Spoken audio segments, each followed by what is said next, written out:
My name is Jody, and I just retired from my super important yet super boring corporate job where I explain complex things to the C-suite executives in 5 minutes or less to get them to actually make decisions and do something. I will now take these corporate superpowers and do deep dives into current events and help to answer the obvious questions. And this is my podcast.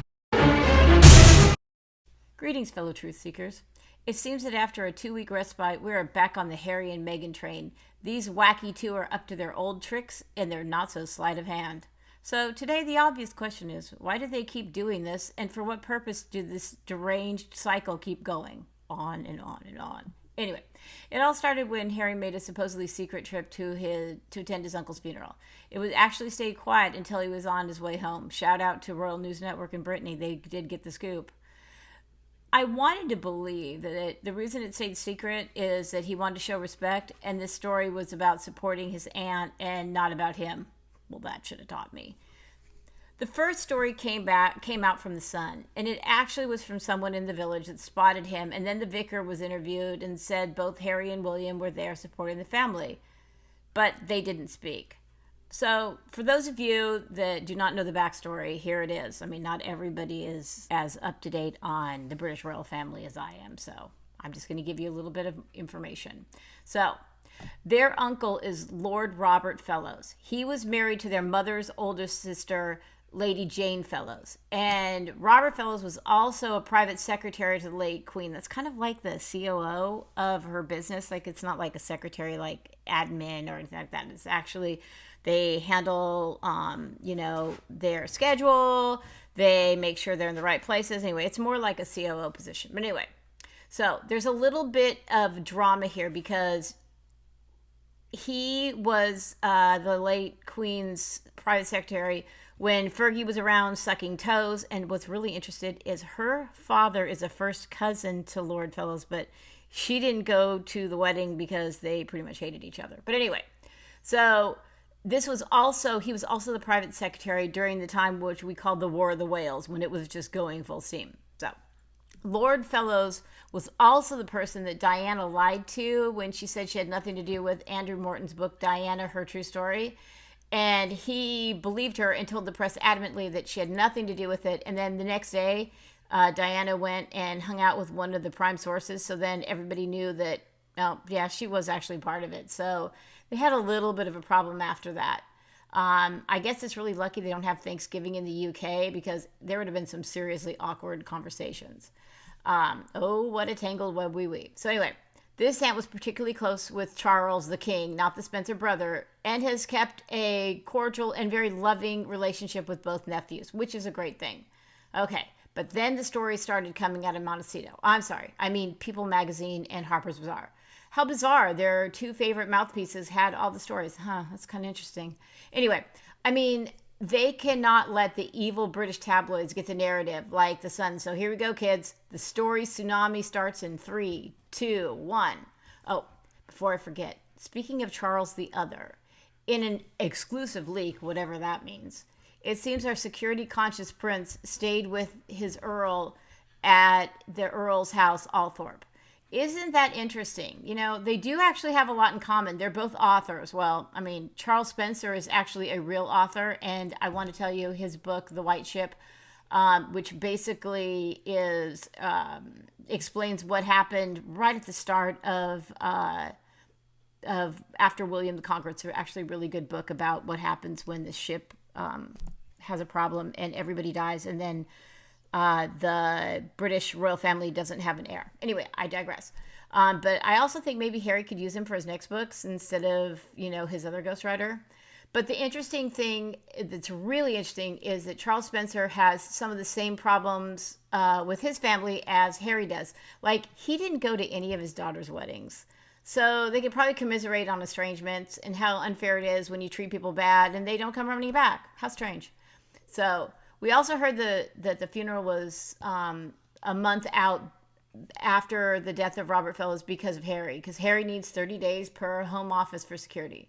Now, I didn't stay at a Holiday Inn Express last night, but if the heir to the throne is going to be at the service, I doubt the dude that's fifth in line needs to worry. I'm pretty sure that had nothing to do with it. More than likely, it's because Robert Fellows was a senior member of the courtiers of the British royal family, and most of them had been in Scotland with the king because they spend almost the entire month of August up in Balmoral. And I think that's more likely the reason. And Harry has proven time and time again he can pop into the UK and everything's fine. But when the onslaught of the, and I quote, Harry needs a path home, Harry misses the UK, Harry's friends are helping him on the way back, that always spins into the respin of William needs to forgive his brother. Why is William so stubborn? And now we are back to Harry isn't interested in going back. Harry just wants his friends back. Do you have the same whiplash that I do? You tell me what UK citizen that was friends with him prior to Megxit is going to say, sure, let's be buddy-buddy again, when to do so means you will literally be cut off by William, you know, the next King of England. And anything you say can and will be used against you in the next salvo of exclusive leaks. Sign me up, says no one. But because at some point it's just noise and it makes no sense. But then I saw a nugget come out that Harry feels he's in his wife's shadow. And now, you know, that is interesting. And now to me, it all makes sense. This is not about Harry. It's about Meghan. Meghan has some new articles out showing she is laser focused on building her empire. She's a fashionista who wears items and they sell out, we're told. She is a business maven in the making, an A-lister to break back out as an influencer, designer, and lifestyle brand hero. Well, except that even the U.S. Patent Office is annoyed because they couldn't even pay the right amount. Silly U.S. government wanting to get paid. Don't you know who they're dealing with? Ladies and gentlemen, what we really are seeing is the effective neutering of the man formerly known as Prince Harry. Harry, the husband, is, well, irrelevant. He has no job.